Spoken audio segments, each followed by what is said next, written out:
BNP নেতা ইশরাক হোসেনকে ঢাকা দক্ষিণ সিটি কর্পোরেশনের মেয়র হিসেবে শপথ পড়ানো নিয়ে বারবার প্রতারণা করেছে অন্তর্বর্তী সরকার।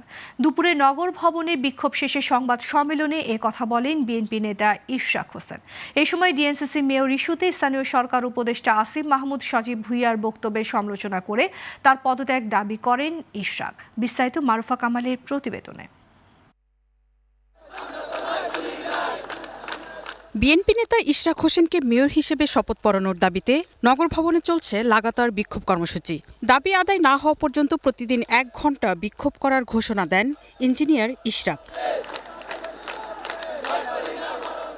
মঙ্গলবার নগর ভবনে বিক্ষোভ কর্মসূচিতে যোগ দেন ইশরাক। এ সময় সংবাদ সম্মেলন করেন তিনি। বক্তব্যে তিনি অভিযোগ তোলেন, ঢাকা দক্ষিণ সিটি কর্পোরেশনের মেয়র ইস্যুতে অসত্য ও বিভ্রান্তিমূলক তথ্য গণমাধ্যমে তুলে ধরেছেন স্থানীয় সরকার উপদেষ্টা আসিফ মাহমুদ সজীব ভুঁইয়া।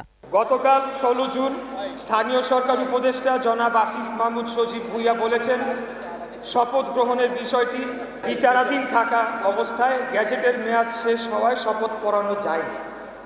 তার কথা সত্য হলে ভবিষ্যতে কোনো নির্বাচিত প্রতিনিধি আর শপথ পড়ার সুযোগ পাবেন না।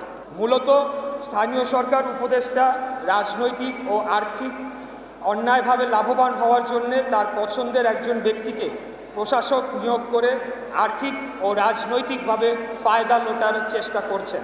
ইশরাক আরও বলেন, নানা ধরনের প্রশ্ন তুলে মেয়র পদে তার শপথ অনুষ্ঠান আয়োজন বন্ধ রাখা হয়েছে। জনগণকে বিভ্রান্ত করার অভিযোগ তুলে সজীব ভুঁইয়ার পদত্যাগ দাবি করেন তিনি। জনাব সজীব ভুঁইয়া দেশের জনগণের ম্যান্ডেটকে অবজ্ঞা করেছেন, গণতন্ত্রকে বৃদ্ধাঙ্গুলি দেখিয়ে অসত্য তথ্য দিয়ে জনগণকে বিভ্রান্ত করেছেন, যা প্রতারণার শামিল। আপনাদেরকে আমি আবারও বিনীতভাবে অনুরোধ জানাচ্ছি, যত দ্রুত সম্ভব আপনারা এটার সুরাহা করুন। পাশাপাশি এই উপদেষ্টার বিরুদ্ধে দুর্নীতির অভিযোগ তদন্ত করতে দুর্নীতি দমন কমিশনের প্রতিও আহ্বান জানিয়েছেন বিএনপি নেতা ইশরাক। দুর্নীতি দমন কমিশনকে আহ্বান জানাতে চাই, আপনারা এখানে আসুন, এসে এখানে যতদিন এই আসিফ মাহমুদ সজীব ভুঁইয়া অফিস করেছে, কি দুর্নীতি করে গিয়েছে তার সমস্ত কিছু আপনারা তদন্ত। Marufa Kamal, global television, Dhaka.